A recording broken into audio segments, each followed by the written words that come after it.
আসসালামু আলাইকুম সুপ্রিয় শিক্ষার্থীরা, সবাই কেমন আছো? আশা করি ভালো আছো। তোমাদের সবাইকে প্রীতি এবং শুভেচ্ছা জানাচ্ছি। শুভেচ্ছা জানিয়ে আজকে আমাদের ক্লাস শুরু করব। আমাদের আজকের ক্লাসের বিষয় হচ্ছে মাল্টিমিডিয়া এবং পাওয়ার পয়েন্ট। এই দুইটা বিষয় নিয়ে আমরা আলোচনা করব। আমরা গত ক্লাসে তোমাদেরকে কিছু আমরা অ্যাসাইনমেন্ট এই বাড়ির কাজ দিয়েছিলাম। বাড়ির কাজগুলো ক্লাস ক্যাপ্টেনের মাধ্যমে জমা নিয়ে আমার কাছে জমা দিয়ে আমি এগুলো দেখব। তা আমরা শুরুতেই তোমাদের যে বিষয়টা পড়াবো সেটা বলছি মাল্টিমিডিয়া এবং পাওয়ার পয়েন্ট। এই মাল্টিমিডিয়া এবং পাওয়ার পয়েন্ট এটা পড়ার মাধ্যমে আমরা কি বিষয়গুলো আগে জানতে পারবো সেটা আমি একটু বলছি।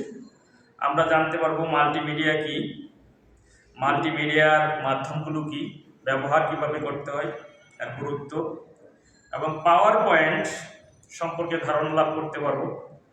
প্রেজেন্টেশনের মাধ্যমে, যেমন সফটওয়্যারের মাধ্যমে আমরা বিভিন্ন বিষয় উপস্থাপন করি, এগুলোর গুরুত্ব এবং ব্যবহার সম্পর্কে এবং কৌশল সম্পর্কে আলোচনা করব এবং এই বিষয়গুলো আমরা ক্লাসে শিখতে পারব। তো শুরুতেই আমরা যে বিষয়টা বলবো সেটা হচ্ছে মাল্টিমিডিয়া। মাল্টিমিডিয়া বিষয়টা হচ্ছে মাল্টি মানে বহু, আর মিডিয়া মানে মাধ্যম। বহু মাধ্যম মানে অনেকগুলো মাধ্যমকে আমরা বলছি মাল্টিমিডিয়া। এখন মাল্টিমিডিয়া শব্দটা আসলে অনেকগুলো মিডিয়ার সাথে জড়িত। এই মিডিয়াগুলো মাধ্যমে আমরা বিভিন্ন কাজ করতে পারি। এই তোমরা সবাই একটু মনোযোগী হও, মনোযোগীর সাথে তোমরা একটু ক্লাসগুলো করবে। আমি ওকে, আমরা এই মাল্টিমিডিয়া ব্যবহার করি অনেকগুলো মাধ্যম। তাহলে নিজেকে প্রকাশ করার মাধ্যম এই মাল্টিমিডিয়া।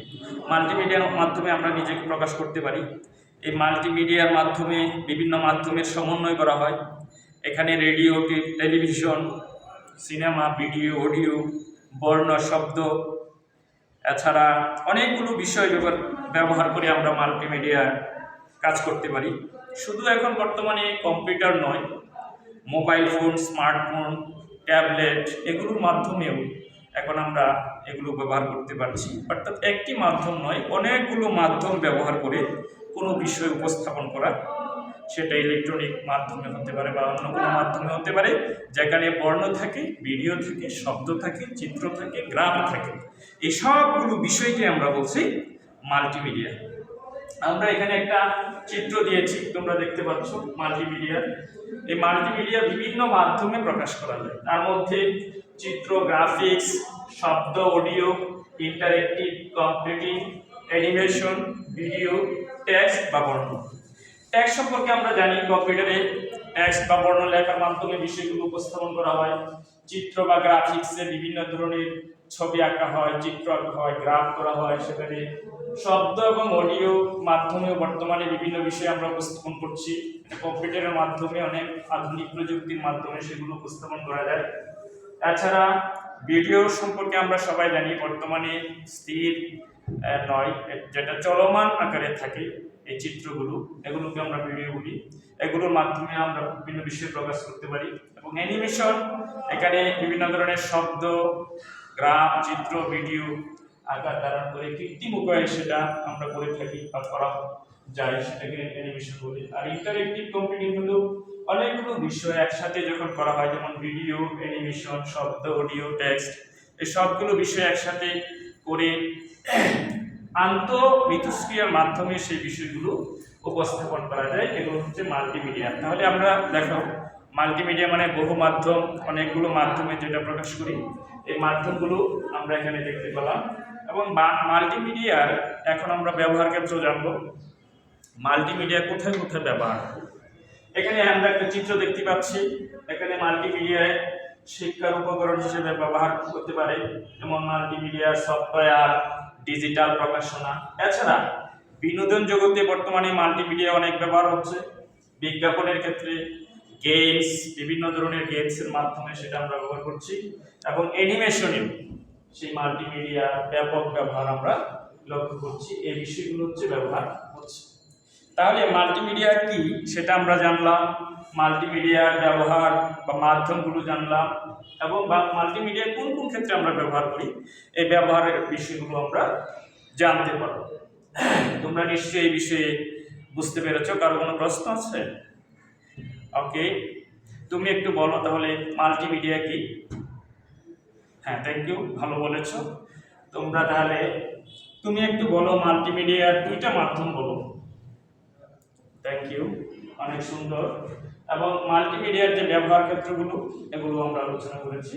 এখন আমরা আসি পাওয়ার পয়েন্টটা কি।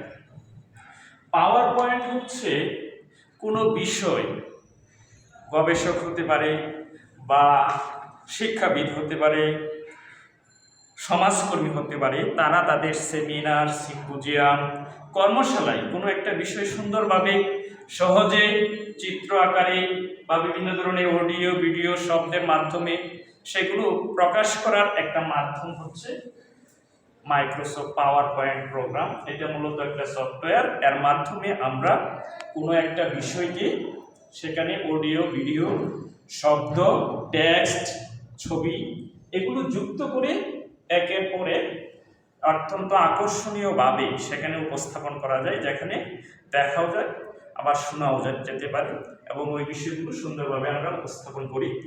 এটা হচ্ছে পাওয়ার পয়েন্ট। তাহলে পাওয়ার পয়েন্ট প্রোগ্রাম কিভাবে আমরা অন করব? আমরা কম্পিউটারে গিয়ে অন করতে পারি। এখানে আমি একটি চিত্র দিয়েছি।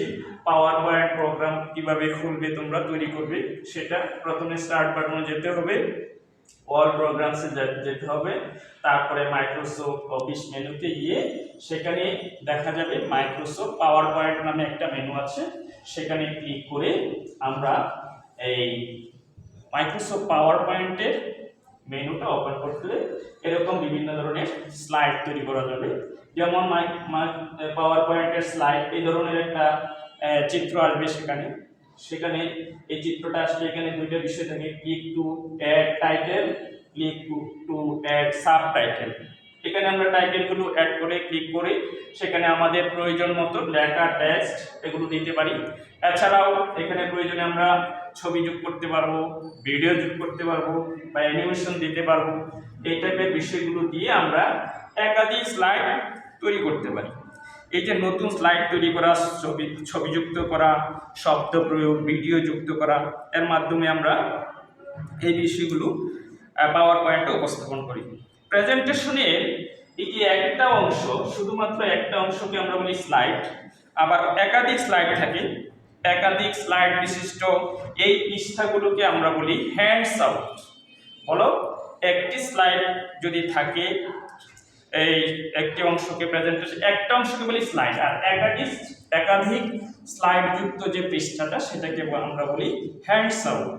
তাহলে প্রেজেন্টেশনের আবার অনেক সময় প্রেজেন্টেশন করার জন্য খসড়া করা হয়, প্রেজেন্টেশনের খসড়াকে বলা হয় স্লাইড লেআউট। তাহলে আমরা তিনটা বিষয় এখানে জানলাম। প্রেজেন্টেশনের একটি পৃষ্ঠাকে আমরা বলছি স্লাইড, একাধিক পৃষ্ঠাযুক্ত অংশকে আমরা বলছি হ্যান্ডস আউট, এবং প্রেজেন্টেশনের খসড়া করা হয় যেটা, সেটাকে আমরা বলছি স্লাইড লেআউট। তাহলে এই তিনটা বিষয় আমরা জানলাম। তাহলে প্রেজেন্টেশন সম্পর্কে আমরা আজকে জানলাম যে প্রেজেন্টেশনটা কি, প্রেজেন্টেশন কিভাবে তৈরি করতে হয়, এবং প্রেজেন্টেশনের বিভিন্ন অংশ থাকে, সেই অংশগুলোকে আমরা কি বলি, একটি থাকলে কিভাবে, একাধিক প্রেজেন্টেশন থাকলে কি, খসড়া করলে সেটাকে আমরা প্রেজেন্টেশন লেআউট বলি।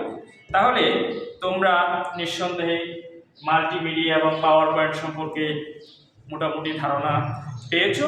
তুমি একটু বলো যে প্রেজেন্টেশনের একটি অংশকে কি বলে? রাইট, স্লাইড বলে। আর তুমি বলো একটু একটি প্রেজেন্টেশনের একাধিক স্লাইড যুক্ত অংশকে কি বলা হয়? হ্যাঁ, এটাকে বলা হয় হ্যান্ডস আউট। আর যদি খসড়া করা হয় সেটাকে বলা হয় স্লাইড লেআউট। তাহলে আজকে আমরা যে বিষয়গুলো বললাম সেটার মধ্যে হচ্ছে মাল্টিমিডিয়া কি, মাল্টিমিডিয়ার মাধ্যম, মাল্টিমিডিয়ার ব্যবহার, এবং পাওয়ার পয়েন্ট কি, পাওয়ার পয়েন্টে কিভাবে স্লাইড যুক্ত করতে হয়, কিভাবে স্লাইড উপস্থাপন করতে হয়, তৈরি করতে হয়, এই বিষয়গুলো আমরা জানলাম। তাহলে তোমাদের জন্য আমি গ্রুপ ওয়াইজ কিছু কাজ দিয়ে দিচ্ছি। তোমরা প্রত্যেকেই 5 জনের একটা গ্রুপ করবা ক্যাপ্টেনের নেতৃত্বে। তোমাদের রোল নং ওয়াইজ এই গ্রুপগুলো করে তোমরা তোমাদের বাড়ি থেকে তোমাদের বিদ্যালয় নিয়ে একটি পাওয়ার পয়েন্ট প্রেজেন্টেশন তৈরি করবে, যেখানে তোমাদের বিদ্যালয়ের বিভিন্ন ধরনের উপাত্তগুলো থাকবে, অর্থাৎ তোমাদের বিদ্যালয় সম্পর্কে বিভিন্ন ধরনের ইনফরমেশান, তথ্যপাত্র, ছবি, ভিডিও এগুলো যুক্ত করে তোমাদের একটি প্রেজেন্টেশন উপস্থাপন করতে হবে। এটা হচ্ছে আগামী ক্লাসে তোমাদের জন্য বাড়ির কাজ, এবং গ্রুপ ওয়াইজ সেটা তোমরা করে আমাকে ইচ্ছা করলে তোমরা হোয়াটসঅ্যাপ অথবা ইমেলে সেটা পাঠাতে পারো। তাহলে আজকের ক্লাসে এখানে শেষ, কারো কোনো প্রশ্ন আশা করি নাই। যদি থাকে আগামী ক্লাসে আমরা সেগুলো নিয়ে কথা বলবো, আলোচনা করব। সবাইকে ধন্যবাদ জানিয়ে আজকের ক্লাস আমরা এখানে শেষ করছি। আল্লাহ হাফেজ, আসসালামু আলাইকুম।